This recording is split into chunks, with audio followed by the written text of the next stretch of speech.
여러분 반갑습니다. 행불선언 월호입니다. 오늘의 개성 소개해 드리겠습니다.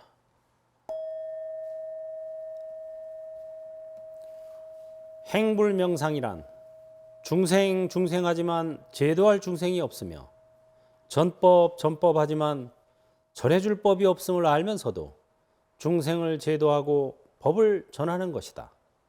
응당 머무는 바 없이 그 마음을 내어라.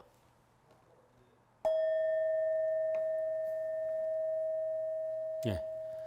지나가버린 과거를 근심하지 말고 오지 않은 미래를 걱정하지도 마라. 지금 이 순간에도 머무르지 않는다면 그대는 평화롭게 살아가리라. 처음에 소개해드린 개송이죠.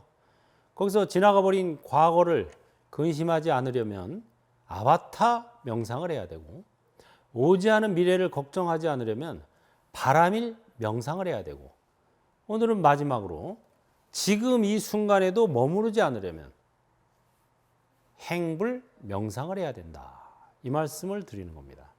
그럼 행불 명상이라는 게 뭐냐?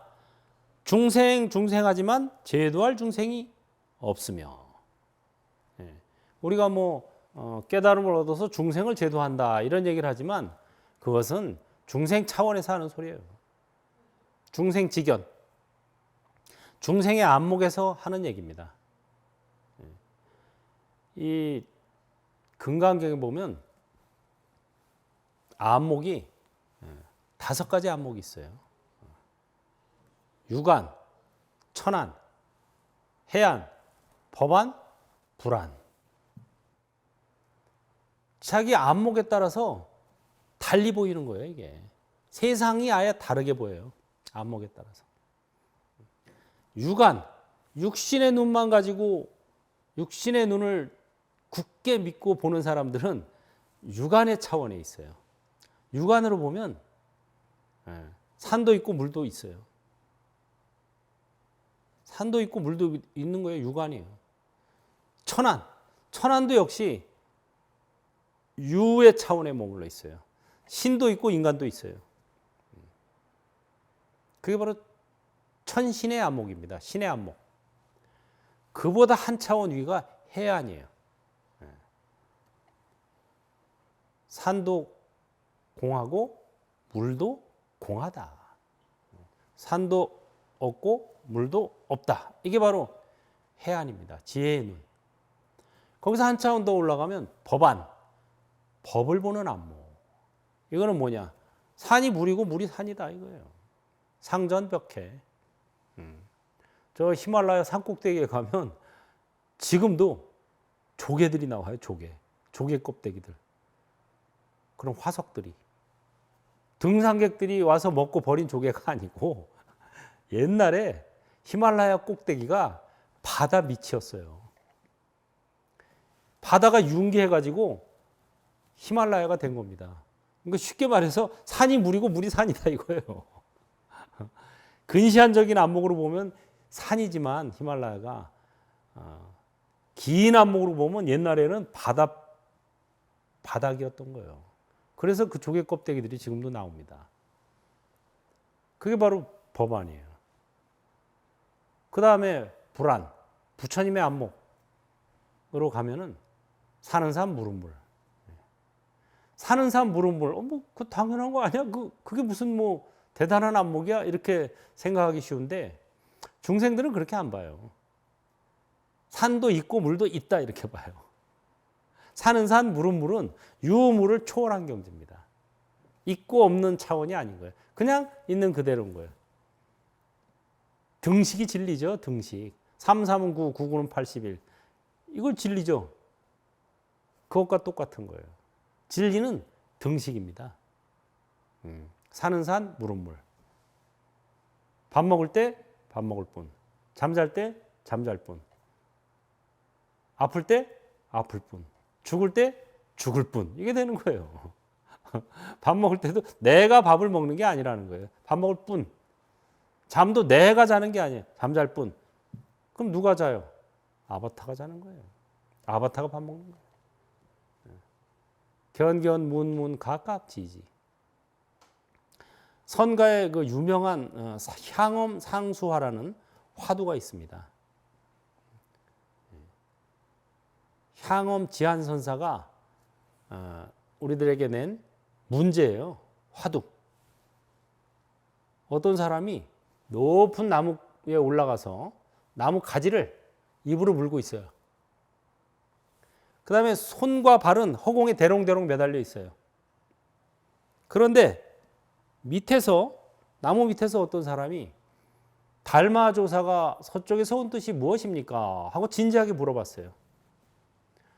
대답하지 않으면 묻는 이의 뜻에 어긋나고, 대답을 하려니 입을 열어야 되니까 곧바로 떨어져 죽겠고, 이럴 때 어찌 하면 좋을까요? 이게 화두입니다. 대답을 하자니 떨어 죽을 것 같고 떨어져서, 대답을 안 하자니 계속 묵묵히 있자니 밑에서 묻는 사람의 뜻에 어긋난다. 이럴 때 어찌해야 할 것인가? 이게 향엄 상수화라는 선가에서 제법 유명한 화두입니다. 어떻게 해야 될까요? 진퇴양난이죠. 그때 다행히 어떤 스님이 나서서 말을 했어요. 나무 위에 오른 후의 소식은 묻지 않겠습니다. 나무에 오르기 전의 소식을 일러주십시오. 이렇게 했어요. 제법이죠. 나무에 오른 후의 소식은 내가 묻지 않게. 나무에 올라서 이제 입을 물고 뭐 묻고 이러면 소식은 내가 묻지 않을 테니까, 이 사람이 그러면 나무에 올라가기 전, 나무 밑에 있을 때의 소식을 일러주십시오 하고 반문을 한 거죠. 그러자 향엄선사가 깔깔깔깔 웃고 끝냈어요. 이 깔깔깔깔 웃었다고 거기 나와 있는데, 웃기만 했지 뭐 그래 네 말이 맞다든가 나중에라도 불러서 야 잘했다든가 이거는 없는 거예요. 이거는 뭡니까?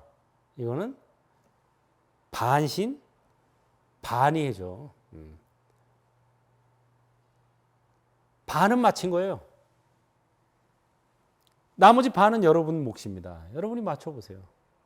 나무에 오른 후의 소식은 묻지 않겠습니다. 나무에 오르기 전의 소식을 일러주십시오.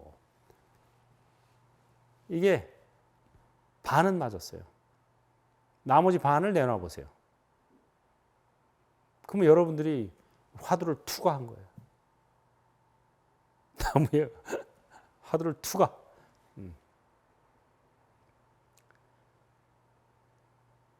처음에 문제가 뭐였습니까? 나그네가 가지를 입으로 물고 손발은 대롱대롱 매달려 있을 때 어떤 이가 달마조사께서 서쪽에서 오신 뜻이 무엇입니까? 하고 물었죠. 거기에 대답하면 떨어져 죽을 것이고, 대답하지 않으면 묻는 이의 뜻에 어긋난다. 이럴 때 어찌해야 할 것인가? 하고 물어봤죠. 어찌해야 할 것인가? 그때 한 스님이 있다가 나서서 나무에 오르기 전의 소식은 묻지 않겠습니다. 나무에 오른 후의 소식은 묻지 않겠습니다. 나무에 오르기 전, 나무 밑에 있을 때의 소식을 일러주십시오 하고 얘기했죠. 그러자 깔깔깔깔 웃어서 반은 맞았다 이렇게 얘기했죠. 나머지 반은 뭐예요? 저 같으면 그러겠어요. 그 나무를 지금 여기로 가져오면 제가 일러드리겠습니다. 예? 이 우리가 화두를 든다. 화두를 살피는 선을 가나선이라고 하죠. 가나선은 뭐냐면은 허구로 설정된 가상현실에서 즉석에타라는 체험이에요. 그래가지고 몸과 마음이 아바타라는 것을 단박에 깨치는 거죠. 굉장히 좋은 수행법입니다. 즉석해탈법이에요. 쉽게 말하죠. 그래서 참선을 돈오 문중이라고 그러죠. 단박돈자에 깨치로자. 단박 깨닫는다. 돈오라고 하는데, 돈오라는 말, 단박 깨닫는 말을 현대어로 고치면 즉석해탈이에요. 지금부터 이 화두를 들고 죽어라고 하다 보면 언젠가 깨달을 거야. 이건 도노가 아니에요. 화두를 받는 그 자리에서 그냥 깨달아야 되는 거예요. 그게 즉소개탈이죠. 지금부터 내가 화두를 줄 테니까 이 화두를 들고 죽어라고 하다 보면 언젠가 툭 터질 거야. 물론 뭐 그 자리에서 툭 터지지 않으면 그렇게라도 해야 되겠지만 그것은 벌써 두 번째 소식인 거예요. 바로 그 자리에서. 화두가 뭡니까? 다 옛날 얘기예요, 대부분. 화두를 깨치는 비결 두 가지가 있어요. 첫 번째는 옛날 얘기를 다 바로 지금 여기로 땡겨오는 거예요. 왜? 옛날 얘기는 다 가상현실이에요. 가상현실 속에서 아무리 머리 써서 답을 내도 다 답이 아니에요. 가상현실에서 깨어나서 진짜 현실로 돌아오는 게 깨달음이에요. 꿈 깨라 그러죠. 그래서 진짜 현실은 뭐예요? 진실은 오직 하나. 바로 지금 여기서 이것뿐입니다. 그러니까 옛날 얘기 듣고 뭐 당나라 때 조주 스님이 어쩌고 저쩌고 뭐 어떤 스님이 어쩌고 저쩌고 했을 때 다 바로 지금 여기로 일단 끌고 오면은 답이 나와요. 그런데 이제 바로 지금 여기를 또 묻는 화두들도 있어요. 그거는 또 뭐냐? 이것뿐으로 끝나요. 자세한 것까지는 내가 가르쳐 드릴 수 없고 이것만 해도 벌써 화두 들기가, 화두 풀기가 너무 쉬워지죠. 모든 화두의 답은 이 두 가지에 들어온다. 결국 이 두 개도 하나예요. 과거의 그런 얘기들은 다 바로 지금 여기로 땡겨 놓으면 되는 것이고 지금 얘기는 이것뿐으로 땡겨 놓으면 되는 거예요. 그럼 이것뿐이 뭘까요? 이것뿐이라는 것은 등식이고 동어 반복이다. 색 즉시 색이다 이거예요. 반야신경에 보면 색 즉시 공, 공 즉시 색이라는 말이 있어요. 물질은 공하다. 공한 것은 물질이다. 이렇게 돼 있어요.